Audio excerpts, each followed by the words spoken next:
Sabi pa naman ni Caramel, yung paksa nila tungkol sa Diyos, ano? Wala raw mababasa exaltation, sa Book of Mormon ko lang daw binasa yun. Pero mo kataruntaduhan ng mga ministro ni Manalo na yan?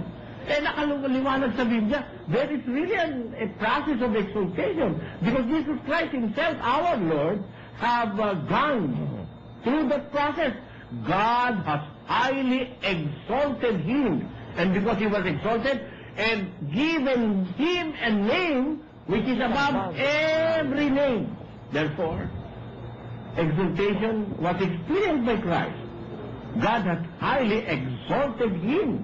Ang tao naman, pwede ba tayo ma-exalt? Sinasabi sa 15:51 of 1 Corinthians, napakamaliwanag nun.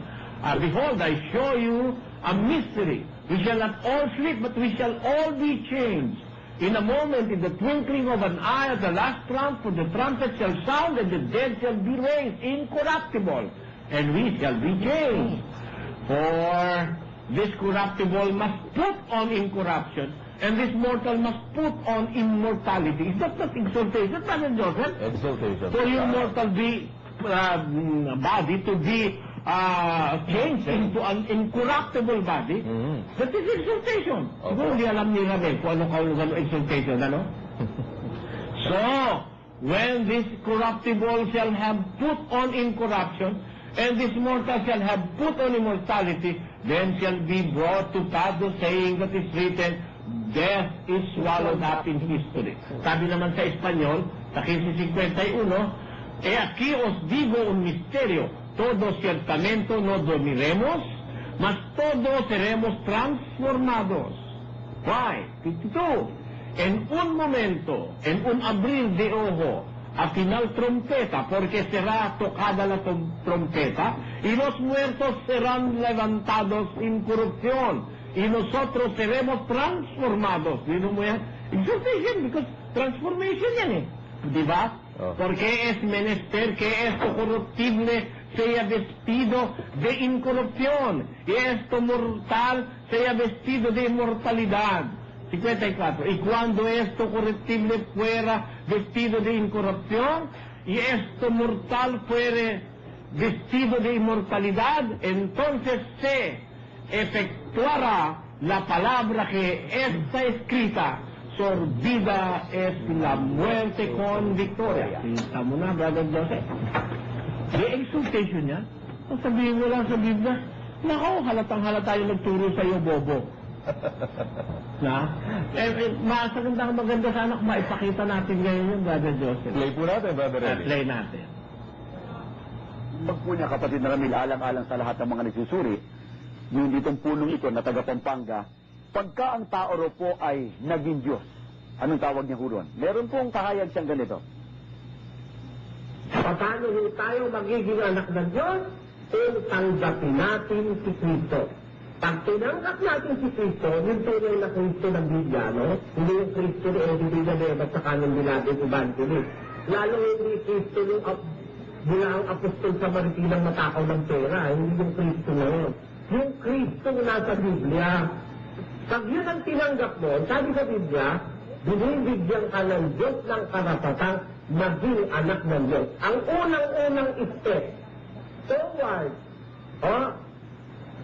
yung aalis ka sa pagiging tao, no? To exaltation. The first step to exaltation is accept the true Jesus Christ of the Bible. Accepting Him, you will receive the power to become a son or a daughter of God. Pagka natanggap mo siya, bibigyan ka ng karapatang maging anak ng Diyos. At anak ka na ng Diyos, anong tawag sa iyo ng Diyos? Aking sinabi, kayo'y mga Diyos. Kaya ito tanong, kapatid na Ramil, yung kanyang turo aral, yung tinatawag na exaltation, no? Mula raw sa pagiging tao, pagkatapos ay magiging Diyos at tanggapin si Kristo para maging anak ng Diyos at maging Diyos na rin. Kasi sabi niya, dapat ang sasabihin, nakasulat. Nakasulat po ba yun? Nakasulat po, kapatid na Michael. Pero hindi po sa Biblia, mga kaibigan. Alam niyo kung saan nakasulat? Ano nakasulat? Dito po, sa Aklat ng Mormons.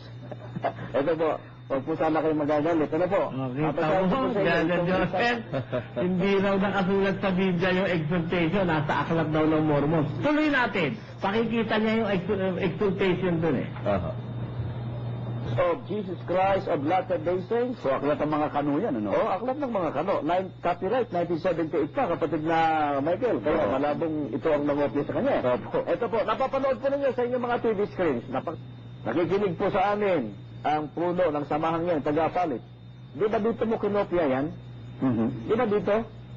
Ano ninyo? Yan ang mga pinagtuturo mo eh. Halata, obvious na obvious. Mahilig ka naman magpahayag ito, kapatid na Ramil. Ako lang ang nakapagturo niyan. So, tanong, yung itinuro mo na exaltation, nasa Biblia ba yan? Nasa Biblia yun. Kita, buti mo, yan ang pinakamagandang gagawin mo, Ramil. Kaysa magsasabi ka ng hindi mo natitiyak, itanong mo na lang sa akin at pagka sinagot ko, tiyak na tiyak mo nasa Biblia. Palipasahin natin ulit ang Pilipos 2.9, ha? Kung nasa Biblia ba yung exaltation? 2.9 ng Pilipos, English. Wherefore, God also hath highly exalted him. O, kita mo na yan? Aramel. Sabi wala sa Biblia, bobo lang kasi ang profesor mo. Bobo ang profesor mo sa Biblia, nagpapakunwari lang subo, pero napasubo lang. Ayan. O, tinan mo, sasabihin mo wala sa Biblia, sabi ko sa'yo, pag sinabi ko nasa Biblia yan eh. Ha? God has all highly exalted him. And even we, Brother Joseph, if Jesus Christ our Lord was exalted, we also will be exalted. Bakit? It is the same process that we will undergo. Pakinggan nyo, sa Philippians chapter 3, verse 20. Basa. Ang nakasulat po, sapagkat ang ating pagkamamayan ay nasa langit. Mula doon ay hinihintay naman natin ang tagapagligtas, ang Panginoong Jesucristo, na siyang magbabago ng katawan ng ating pagkamababa, upang maging katulad ng katawan ng kaniyang kalwalhatian. Nakita, Brother Joseph?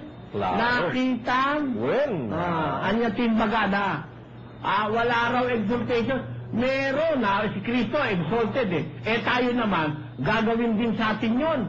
Na kung paano yung nangyari sa kanya, papalitan din naman tayo ng katawan ng ating pagkamababa. Katunayan, for our conversation is in heaven. From whence also we look for the Savior, the Lord Jesus Christ, who shall change our vile body, that it may be fashioned like unto his glorious body, according to the working whereby he is able to even to subdue all things unto himself. Amen?